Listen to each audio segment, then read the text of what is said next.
नमस्कार, आप देख रहे हैं ग्रामीण स्थान और मैं हूं आपके साथ जितेंद्र। सत्ता का संग्राम कार्यक्रम चल रहा है। इस कार्यक्रम के दौरान हम पहुंचते हैं जनता के बीच और जनता से जानते हैं कि क्या उनके मुद्दे हैं, इस बार वो किन मुद्दों के आधार पर वोट करेगी। साथ ही उन प्रत्यक्षों के पास पहुंचते हैं और उनसे जानते हैं कि उनके क्या मुद्दे हैं और जानते हैं कि इस बार वो किन मुद्दों को लेकर जनता के बीच पहुंचेंगे। हमारी सत्ता के संग्राम की टीम ग्रामीण स्थान के माध्यम से पहुंच चुकी है पाली विधानसभा क्षेत्र में और हमारे साथ मौजूद हैं कांग्रेस पार्टी से प्रबल दावेदार कहे जाने केवल चंद जी।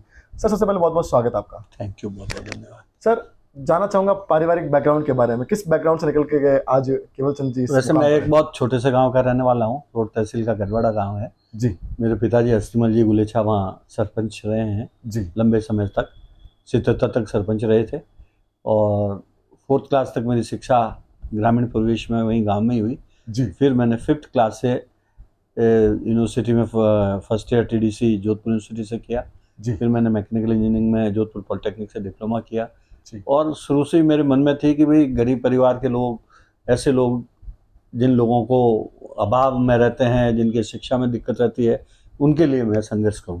तो मैंने स्टूडेंट पॉलिटिक्स में वही मुद्दा उठाया था और सबसे पहले जोधपुर पॉलिटेक्निक में 66% वाले को फर्स्ट डिवीज़न करते थे, जबकि पूरे देश में 60% वाले 60% में फर्स्ट डिवीज़न दे देते जी। डिप्लोमा से इंजीनियरिंग कॉलेज में एडमिशन के लिए रोक थी। डिप्लोमा किए हुए आदमी को इंजीनियरिंग कॉलेज में एडमिशन नहीं होता था जी। हमें जो भी श्रम वर्क कराया जाता था, श्रमदान वगैरह, वो बिल्कुल इस तरीके से कराया जाता था कि एक कॉलेज में आने के बाद में मटिया ड्रेस पहन के खुदाई करो, इस तरह के। तो कई चीज़ों पे मैंने संघर्ष करके वहाँ पे 3 महीने तक पूरी राजस्थान की जो 8 पॉलिटेक्निक कॉलेजें थी, चाहे जयपुर की हो, कोटा हो, भरतपुर हो, सभी 3 महीने तक बंद रखी और सुखाड़िया साहब मुख्यमंत्री थे, उनसे मनवा करके हमने 3 ईयर डिप्लोमा कोर्स के बाद 3 ईयर डिग्री कोर्स में admission, 3rd year engineering college में एडमिशन की मांग मनवाई और डिप्लोमा करने के बाद 3rd ईयर इंजीनियरिंग कॉलेज में हम लोगों का एडमिशन जी 66 का 60% पे करा। इस तरीके से वहाँ से संघर्ष करते रहते। उस समय ना तो आपका ही मीडिया था, एक पत्रिका अखबार चलता था, तो मांगीलाल जी हम लोगों के पीछे पीछे क्या आंदोलन है, कैसे करते हैं, वो ज़माना देखे हुए हैं। उसके बाद मैं सर्विस छोड़ के पाली आ गया 72 में। बीइंग अनएम्प्लॉयड इंजीनियर, मैंने राजस्थान सरकार की स्कीमों का फ़ायदा लेकर के यहाँ textile industry composite process house डाला और 4-5 साल मेरे को उसको जमाने में लगेंगे। फिर मैं 75-76 से वापस सक्रिय राजनीति में चालू हो गया। मीनवाइल इंदिरा जी के जो इमरजेंसी आई और उनकी गिरफ्तारी और उनमें मुख्य रोल अदा किया जी। और उसके बाद 77 के चुनाव में हमारे यहाँ से जो पहले में पूर्व MLA रहे हुए थे मूलचंद जी डागा, जिनके मेरे फादर भी वर्कर रहे हुए, मैं भी उनका कार्यकर्ता था जी। उस चुनाव को हमने 3-4 लोगों ने मिल करके, क्योंकि उस समय कांग्रेस छोड़ के लोग जा रहे थे, सारे बड़े नेता सिंडिकेट में चले गए थे, कांग्रेस इंदिरा जी की इंडिकेट थी जी। तो उस समय फिर डागा जी के लिए मेहनत करा के रूरल एरिया, अर्बन एरिया और 3000 वोटों से डागा जी यहाँ से कांग्रेस का, उन परिस्थितियों में भैरों सिंह जी चीफ मिनिस्टर बने थे और डागा जी कांग्रेस के MLA बने थे जी। उसके बाद मैं 80 से अशोक गहलोत जी से जुड़ गया था और धीरे धीरे अशोक जी के नज़दीक, अशोक जी वैसे स्टूडेंट पॉलिटिक्स में मैं उनसे सीनियर थे आप? हाँ, और वो मेरे से परिचित भी थे और मेरे साथ जुगल काबरा जी, हम साथ स्टूडेंट पॉलिटिक्स करते थे जी। यहाँ से मैंने राजनीतिक जीवन में सबसे पहला चुनाव पाली में अर्बन कोऑपरेटिव बैंक की फॉर्मेशन की पॉलिटिकली और अर्बन कोऑपरेटिव बैंक के चुनाव लड़े। सर, किस एरिया में? 84 में। 84। और उसके पहले मैं जब पाली आया तो मेरे मन में ये था कि चूंकि मैं बाहर का यहाँ आकर के बैंकों से लोन लेके फैक्ट्री चला रहा हूँ, तो यहाँ इस तरह का एक वातावरण था कि लोन लेके कोई धंधा नहीं करता था, लोन लेने वालों को उस नज़र से देखते थे। तो मैंने वहाँ भी हर संस्थाओं के अंदर जैसे इंडस्ट्री के एसोसिएशन से वहाँ सक्रिय भागीदारी करके लोगों को बैंक तक लेके गया, राजस्थान वित्त निगम तक लेके गया, लोगों को रिको से RSMDC थे उस समय, उनसे प्लॉट दिलवाना। तो उस समय नए पढ़े लिखे लोगों को इंडस्ट्री में लाने के लिए भी बहुत प्रेरित किया। और फिर 84 में मुझे अर्बन बैंक का कोऑपरेटिव सेक्टर के लोगों ने कहा कि आप यहाँ अर्बन बैंक की फॉर्मेशन करें और अर्बन बैंक चालू करें। तो फॉर्मेशन ही मैंने की, फाउंडर चेयरमैन ही मैं रहा, फिर 2 बार इलेक्टेड चेयरमैन रहा और उस समय कोऑपरेटिव सेक्टर में 2 बार चेयरमैन रहने के बाद चुनाव पे रोक हो जाती। फिर मैंने, तो मेरे सभा में भी एक सीट पे 2-3 बार रह लिए तो फिर छोड़ देता हूँ जी। फिर 87 में मैंने म्यूनिसिपल वार्ड का चुनाव लड़ा। तो म्यूनिसिपलिटी में मूलचंद जी डागा उस समय सांसद हुआ करते थे जी। तो मूलचंद जी भी उस समय सांसद और पार्षद का चुनाव लड़ सकते हैं। तो मूलचंद जी डागा ने भी कहा नहीं, चेयरमैन मैं बनूंगा, इसलिए मैं वार्ड का चुनाव लड़ूंगा। तो सारे उनके वर्कर्स ने, हम लोगों ने कहा साहब आप किसी को बना दो, आप चुनाव मत लड़ो। तो उनकी वो सभा में जच गई, उन्होंने चुनाव लड़ा। तो डागा जी कैंप से हम निकल करके उस समय अशोक जी ने फिर हम लोगों का कि आप लोग चुनाव लड़ो, युवा आ गया हो। फिर ऑल इंडिया कांग्रेस कमेटी से ये रोक आ गई कि आप पार्टी स्तर पे चुनाव नहीं लड़ोगे। तो बिना, एक तरफ डागा जी का ग्रुप था, एक तरफ केवल चंद गुलेछा मेरा ग्रुप था। हमने चुनाव लड़ा। 35 सीटें होती थी नगर परिषद में, नगर पालिका थी, नगर परिषद थी। 35 में से 21 सीटें मैं जीता, 8 सीटें डागा जी ग्रुप की आई और 5 सीटें भैरव सिंह जी चीफ मिनिस्टर थे, पुष्पा जैन यहाँ से एमएलए थी बीजेपी की, और 5 सीटें बीजेपी की आई, 1-2 कम्युनिस्ट ने दिल्ली, इस तरीके से आई जी। तो चुनाव के समय फिर डागा जी के 1-2 पार्षदों को छोड़ के सारे के सारे मेरे साथ आ गए। जो कम्युनिस्ट थे वो मेरे साथ आ गए। 35 में से 29 काउंसलर मेरे साथ रहे और मैं चेयरमैन बना। अशोक गहलोत जी ने सिंबल दिया मुझे चेयरमैन के लिए, चेयरमैन वाइस चेयरमैन के सिंबल से हुए। और कैप्टन अयूब जो सांसद थे जुजू से, वो यहाँ पे ऑब्जर्वर आए और उन्होंने चेयरमैन मुझे बनाया। और डॉक्टर इकबाल यहाँ एक डॉक्टर थे, वो वाइस चेयरमैन बने। यहाँ से मेरा राजनीतिक कैरियर शुरू हुआ। जी। केवल चंद जी, आपने अपना राजनीतिक सफर तो बता दिया। मैं ये जानना चाहूँगा कि केवल चंद जी, ऐसा कौन सा वो घटना थी कि जिसको आपने झंझोड़ दिया और राजनीति में आने को मजबूर कर दिया? मैंने हमेशा अभाव में गांव के परिवेश को देखा था, तो शुरू से ही यहाँ आया तो किराए के मकान में रहना, पैसे वाले अपने को सेकंड कैटेगरी में, तो एक मन में था कि अपन अपने नाम से पहचाने जाए। तो इंडस्ट्री में भी मैंने अपना नाम किया। टेक्सटाइल इंडस्ट्री में कंपोजिट प्रोसेस में लोग कहते थे ये फेल हो जाएगा, आज वो फैक्ट्री बहुत अच्छे लगा कि आज भी चल रही जी। और राजनीति में आया जब भी लोग कहीं कहते थे कि भाई ये बाहर का है, तो जो 87 में चुनाव हुए थे उस समय ये स्थिति हो गई थी कि लोकल जो मेरे कम्युनिटी के जैन समाज के लोग थे वो सारे के सारे डागा जी के साथ थे, और जो गाँवों से माइग्रेट होकर के यहाँ शिफ्ट हुए थे वो मेरे साथ हुए। और मैंने डोर टू डोर कैंपेनिंग की, वार्ड वार्ड गया, लोगों ने कहा ये चेंज है, नए चेहरे के हिसाब से मुझे पसंद किया। और जिस आदमी को मैंने खड़ा किया जी, वो पार्षद 19 साल का सबसे छोटा पार्षद था, सज्जन करके था, और लेबर एरिया का एससी का लड़का था, और उसको भी लोगों ने जिता दिया। तो एक मेरा हौसला बढ़ा कि लोगों ने मेरे को पसंद किया और सीधा मैं चेयरमैन बना, और 3 साल का टेन्योर होता था जी। फिर डागा जी की डेथ हो गई। 88-89 में उपचुनाव हुए वापस।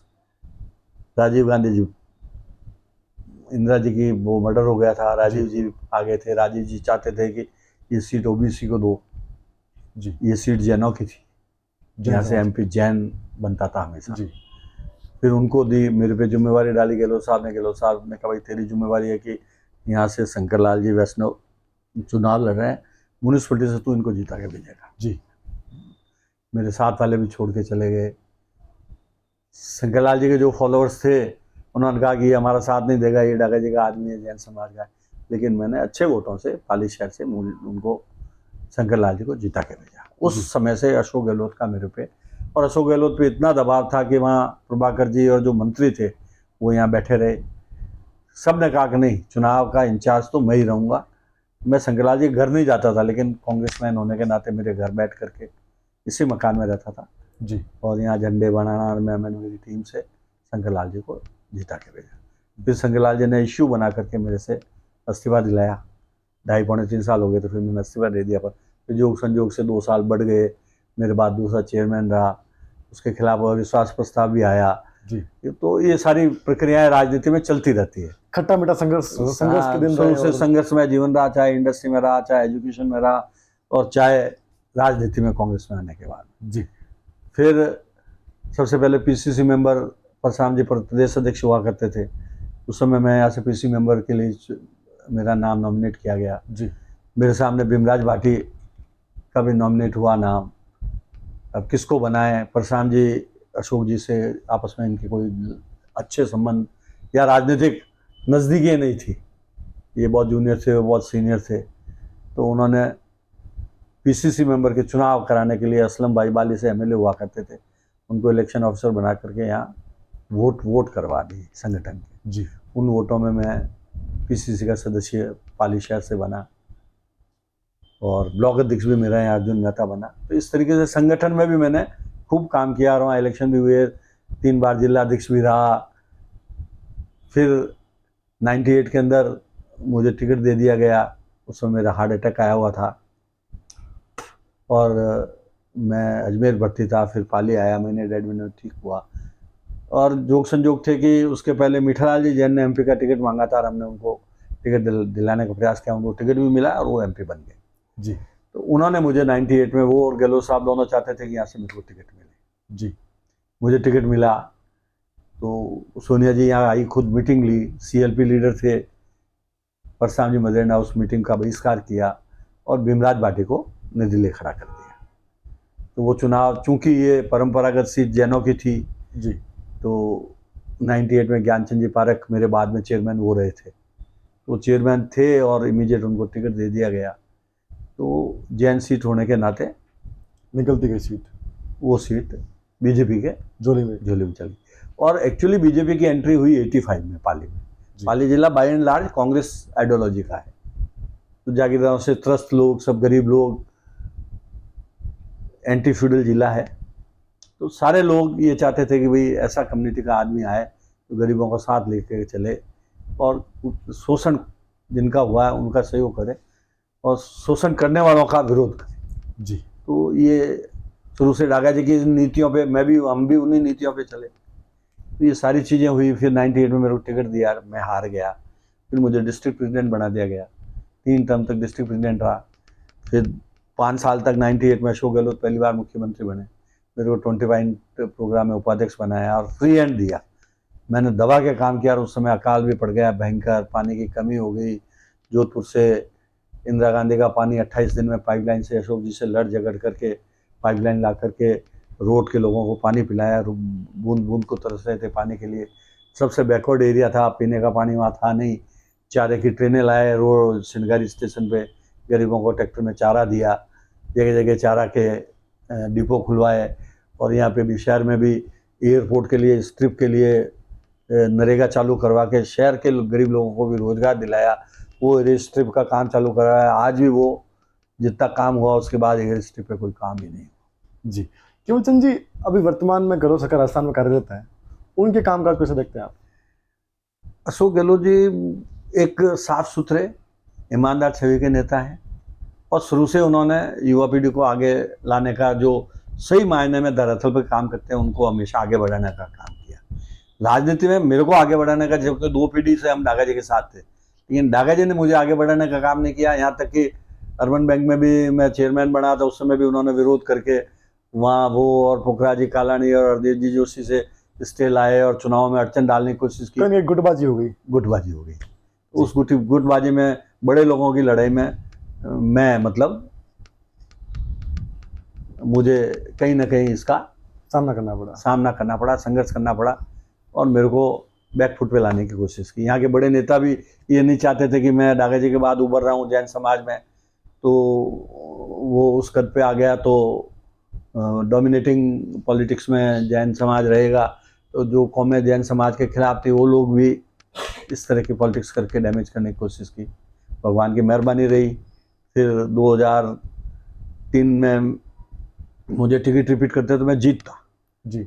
भीमराज बाटी को टिकट दिया गया, भीमराज बाटी फिर हार गए, ज्ञानचंद जी फिर जीत गए स्टेट फाइट में। जी। क्यों? तो भीमराज जी जब मेरे सामने चुनाव लड़े, कांग्रेस से निष्कासित हुए, फिर वापस कांग्रेस में आ गए। जाट लॉबी उनको कांग्रेस में ले आती थी, फिर उनको टिकट दे दिया तो कांग्रेस, फिर वो हार गए। इधर मैं जिला अध्यक्ष बन गया, फिर मेरे को टिकट, फिर 9 में चुनाव होने थे। 9 में मेरे को अशोक गहलोत जी की सरकार बन गई थी 8 में। 9 में मेरे को सीधा नगर परिषद के सीधे चुनाव कराए थे पहली दफ़ा राजस्थान। जी। तो यहाँ से मुझे सभापति के लिए टिकट दे दिया था। तो मैंने बीजेपी के जो मेरे सामने चुनाव लड़े थे महेंद्र वोरा, उनको 15,000 वोटों से मैंने यहाँ हराया और पाली शहर में 50,000 वोट मुझे, मैं लोकल बॉर्न पाली का नहीं हूँ, लेकिन पाली के लोगों ने इतना स्नेह दिया कि मुझे 50,000 वोट दिए पाली शहर से। जो कि आज़ादी के बाद ये इतिहास है, बीजेपी कांग्रेस के कोई विधायक सांसद ने शहर से कांग्रेस के सिंबल पे 50,000 वोट लिए। 50,000 वोट। फिर 5 साल बाद मैंने इतना काम कराया, जैसे ओवरब्रिज आप कह रहे हो काम, 50 साल की समस्या थी, आप मिल से आए होंगे, मिल से ऊपर ओवरब्रिज चढ़ रहा है। गहलोत साहब के गले पड़ के मैंने स्टेट गवर्नमेंट से 28 करोड़ रुपया लेके, रेलवे बना नहीं रही थी, राज्य सरकार से पैसा लेके ओवरब्रिज बनवाया, अंडरब्रिज की सैंक्शन लेकर के अंडरब्रिज बिना विधायक रहते हुए भी।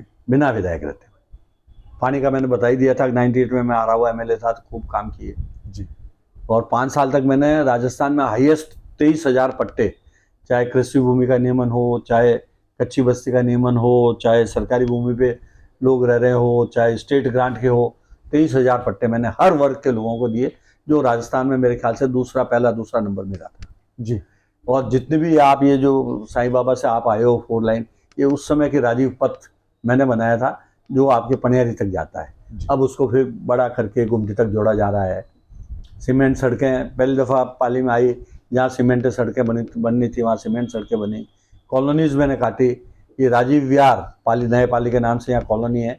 300 गोचर की भूमि गवर्नमेंट से मैंने हमारे खाते में डलवा करके कॉलोनी काटी।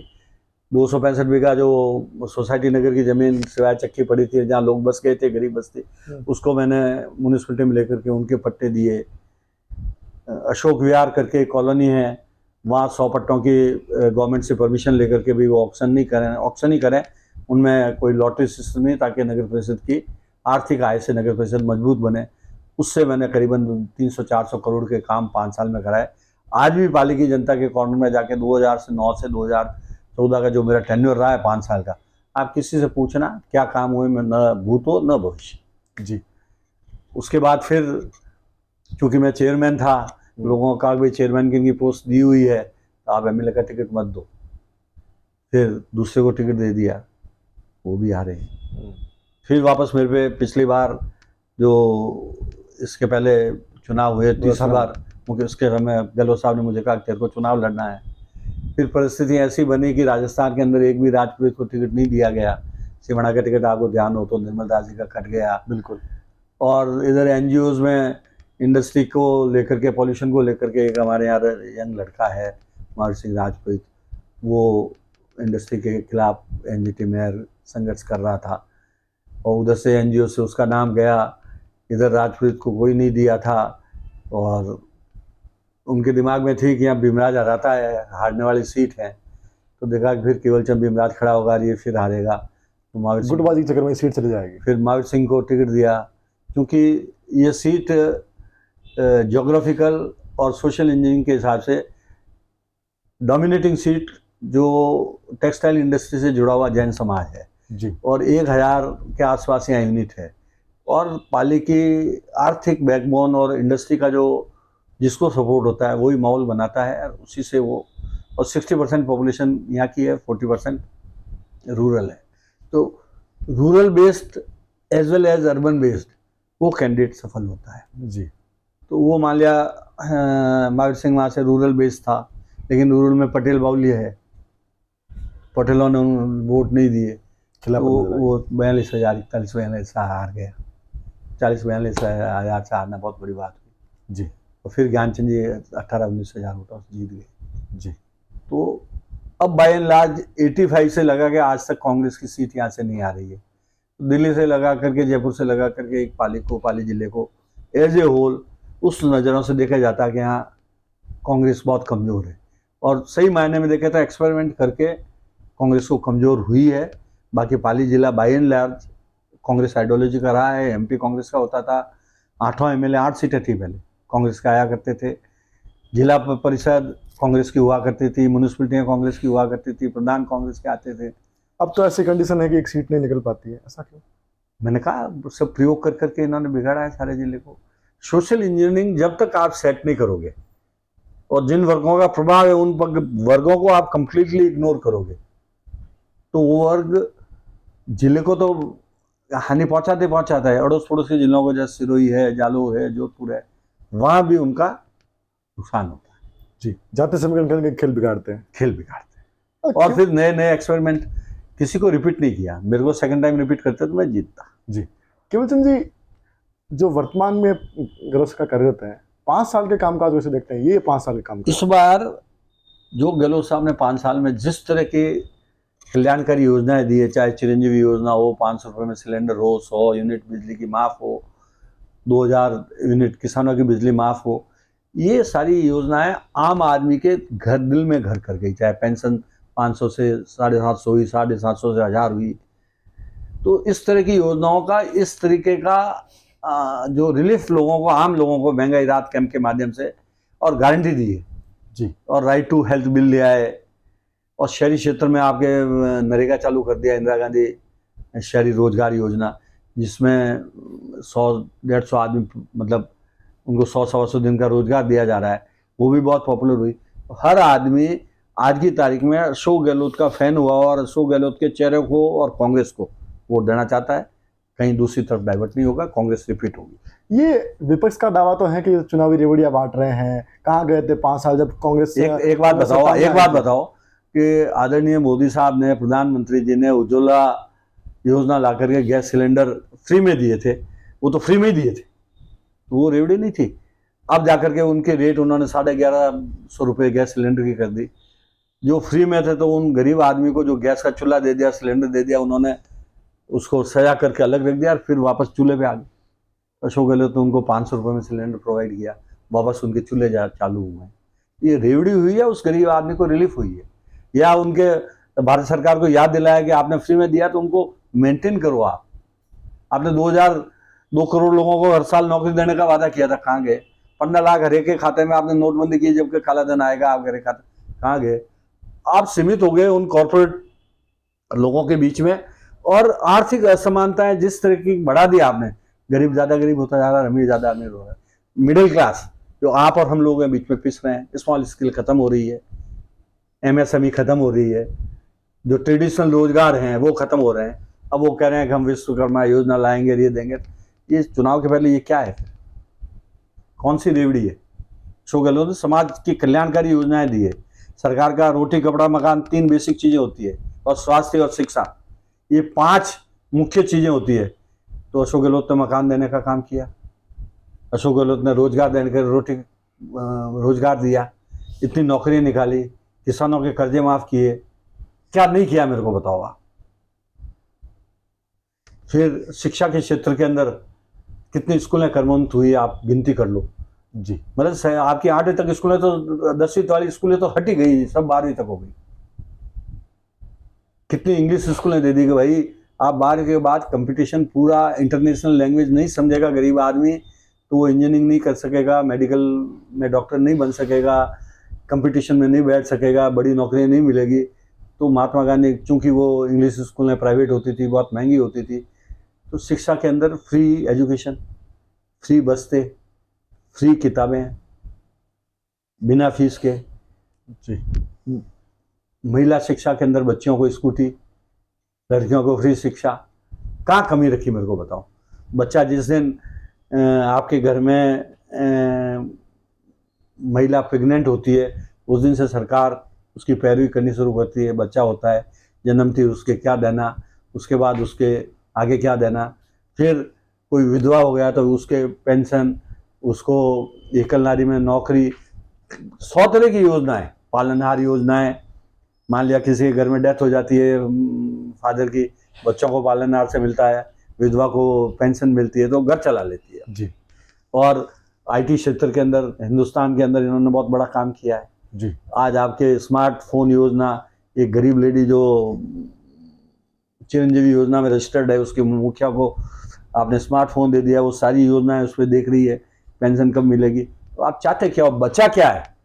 मेरे ख्याल से इससे कोई ज़्यादा कुछ भी नहीं बचा है जी। अब ये घूम रहे थे, इनके पास कोई मुद्दा ही नहीं है विजय के पास, क्या कहेंगे, क्या देंगे जी। इसलिए 100% कांग्रेस रिपीट होगी, अशोक गहलोत जी की सरकार बनेगी, 4थी बार अशोक गहलोत जी मुख्यमंत्री बनेंगे, मैं ये दावे के साथ कह सकता हूँ जी। केवल चंद जी वर्तमान में यहाँ के MLA हैं ज्ञानचंद जी पारख, भारतीय जनता पार्टी से हैं, उनके कामकाज कैसे देखते हैं आप? देखो, इन्होंने कभी विकास के काम में ध्यान नहीं दिया पिछले 25 साल में।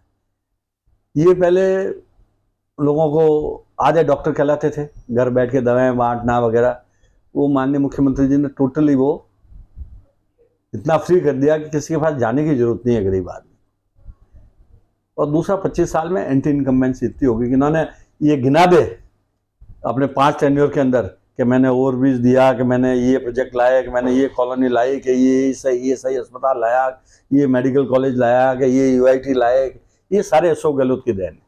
मेडिकल कॉलेज यहाँ पे, नर्सिंग कॉलेज यहाँ पे, संभाग बना दिया सबसे बड़ी अशोक गहलोत ने। अब संभाग बनने से संभाग के लेवल का बजट आएगा, नगर परिषद नगर निगम बनेगी, आईजी और आपके रेवेन्यू के केसेज ही निपटारा होगा, जोधपुर तक लोगों को जाना नहीं पड़ेगा। और उस हिसाब से एक्सपांसन होगा, जमीनों की कीमत बढ़ेगी, लोगों की पढ़ाई में फ़ायदा मिलेगा जी, हर तरह का बेनिफिट मिलेगा। तो अब जानना चाहूँगा कि ऐसी क्या विशेषता है केवल चंद जी के अंदर की पार्टी उनके ऊपर दाव खेले और इस बार पाली विधानसभा से उनको फिर से मैदान में उतारे? मैंने आपको पहले ही शुरू में कहा कि एक तो लॉयल्टी जी टूवर्ड्स पार्टी, टूवर्ड्स लीडर जी। दूसरी, आपने मेरे को एक प्रश्न पूछा था क्यों हार रहे हैं, मैंने कहा जाति समीकरण का ध्यान नहीं रखा जाता। तीसरी चीज मैं आपको बताना चाहूँगी कि पाली शहर टेक्सटाइल इंडस्ट्री होने की वजह से प्रदूषण की भारी समस्या रहती थी। भारतीय जनता पार्टी के राज में 3-3, 4-4 महीने फैक्ट्रियाँ बंद रहती थी। अशोक गहलोत जी ने एक ऐसी स्कीम लॉन्च की है जिसमें 75% अनुदान हिंदुस्तान में किसी राज्य में भी वो ऐसे नहीं दी, और उनमें से 250 करोड़ रुपए की सब्सिडी पाली शहर को स्वीकृत हो चुकी है, जिसमें से 25 करोड़ रिलीज हो चुके हैं और 50 करोड़ की सब्सिडी उस प्लांट में भारत सरकार ने दी है। 100 करोड़ का वो प्रोजेक्ट चालू हो गया है पॉल्यूशन का, 12 MLD का। 12 MLD का दूसरा प्रोजेक्ट टर्सरी तक आ गया, वो 3-4 महीने में चालू हो जाएगा चुनाव से पहले। तो पूरा शहर प्रदूषण मुक्त हो जाएगा। और रेलवे स्टेशन के उधर वो एरिया है, वहाँ से टैंकर से पानी ला करके यहाँ कंबाइंड ट्रीटमेंट प्लांट में डालते हैं। वहाँ अलग सैंक्शन कर दिया, जहाँ 75 करोड़ की सब्सिडी सैंक्शन कर दी है। वो प्लांट चालू होगा साल भर के अंदर अंदर, जब तक वो ट्रांसपोर्टेशन और सारे बंद हो जाएंगे। और एक्सपांसन, जो ये 5 दिन फैक्ट्री चल रही है, अभी 2 दिन बंद रखनी पड़ती है रोटेशन पे। पानी के लिए बैन लगा रखा कि एक फैक्ट्री को इतने KLD है। ये सारी चीज़ें हट जाएगी तो रोजगार भी बढ़ेगा, लोगों को काम भी मिलेगा, और हिंदुस्तान के नक्शे पे पाली वापस उभर के टेक्सटाइल हब के रूप में ऊपर आए जी। केवल चंद जी, मैं जानना चाहूँगा कि पाली विधानसभा के कौन से प्रमुख मुद्दे रहेंगे? अगर पार्टी ने आपको मौका दिया, आपको सिंबल देकर मैदान में उतारा, तो कौन से प्रमुख मुद्दे रहेंगे जिन हमारे यहाँ? मुख्य रूप से शिक्षा में, इनमें तो बहुत प्रोग्रेस हो गई है। 2 ही मुद्दे रहते हैं, पाली प्रदूषण मुक्त रहे, जो भी बचा हुआ काम उसको पूरा करेंगे ताकि किसानों को कोई तकलीफ नहीं हो, किसानों के कोई ज़मीन खराब नहीं हो, और पूरा पानी रिसाइकिल करके, चाहे वो सिटी एफुलेंट हो चाहे इंडस्ट्रियल एफुलेंट हो, एक बूंद बांडी में नहीं जाए, वो फ्रेश पानी जाके पानी का दोहन खत्म हो जाए, कुएं रिचार्ज हो जाए, किसानों की भलाई हो और प्रदूषण नहीं हो। और दूसरा मुद्दा, चूंकि पाली पीने के पानी से पीड़ित रहा है, तो इस समय अशोक गहलोत जी ने ये जो जोधपुर से इंदिरा कैनाल से पाइपलाइन भी दे दी है। इधर जवाई में भी पूरा पानी है, लेकिन हम जवाई पुनर्भरण का भी इन्होंने प्रोजेक्ट सैंक्शन कर दिया है। तो आने वाले समय में पानी की प्रॉब्लम नहीं रहेगी। लेकिन हम पानी के लिए पाली विधानसभा को इंटीरियर में ढाणी, जहाँ मान लिया 100-200 घर भी है, वहाँ तक पीने का पानी पहुँचे, मीठा पानी पहुँचे। यहाँ के पशुधन को पानी के अकाल के समय में या गर्मियों के समय में पानी की वजह से पशुधन भी तकलीफ नहीं पाए।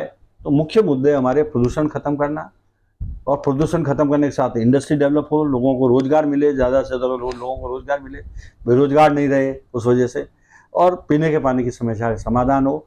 और तीसरा मुख्य मुद्दा रहेगा कि बिजली की रेटें, बिजली में लोगों को रिलीफ कैसे मिले इंडस्ट्री को। इसके लिए हम सोलर एनर्जी पे सरकार से चाहूँगा कि सोलर एनर्जी में और सब्सिडी दे।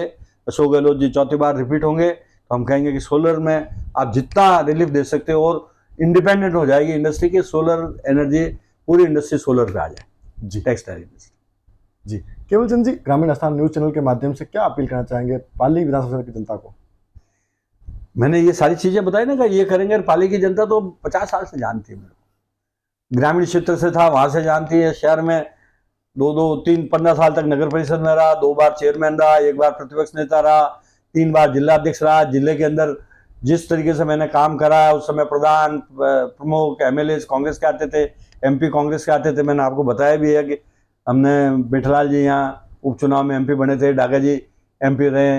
ये तो, और जब आपने एक्सपेरिमेंट किए दूसरों को टिकट दिए तो वो पुष्प जैन एमपी बन गया जैन होने के नाते, गुमान मिल जी ऐसे एमपी बन गए। तो आपने जहाँ जहाँ एक्सपेरिमेंट किए वहाँ कांग्रेस कमजोर हुई। जी 85 में आपने एक्सपेरिमेंट किया कि भाई यहाँ से माइनॉरिटी को टिकट दे दें, पुष्पा जैन जयपुर से आकर के 10 साल यहाँ एमएलए रखी चली गई।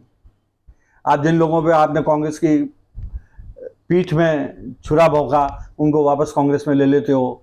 जब जिन्होंने जिला प्रमुख में कांग्रेस के प्रमुख बनाने का काम किया हो, कांग्रेस से निष्कासित हुए हो, 4-4 बार निर्दलीय चुनाव लड़कर के कांग्रेस से निष्कासित हुए हैं, वो लोग वापस कांग्रेस में आते हैं। वो आपको डराते हैं कि मैं कांग्रेस को हरा दूंगा। आप परमानेंट उनका इलाज क्यों नहीं करते हो? कांग्रेस से बाहर बिठा दो, अपना आप थक जाएंगे, कांग्रेस वापस मजबूत हो जाएगी। ये थे हमारे साथ केवल चंद जी, जिनके वादे तो बड़े बड़े हैं। अब देखना है कि जनता इनके ऊपर कितना भरोसा करती है। उससे पहले देखने वाली बात होगी कि वादे तो मैंने म्यूनिसिपैलिटी में किए थे, वो वादों पे खरा उतरा हूँ। तो मेरे को जनता का मेरे पे विश्वास है और मेरा विश्वास मैं जनता के भरोसे हूँ। मैं जनता माई बाप होती है और जनता अच्छे चेहरे को, एक्सेप्टेबल कैंडिडेट को ही वोट देती है। अब वो जमाने गए। मैं आपसे चर्चा कर रहा था, आपने कहा होगा कि लोग समझने लग गए हैं।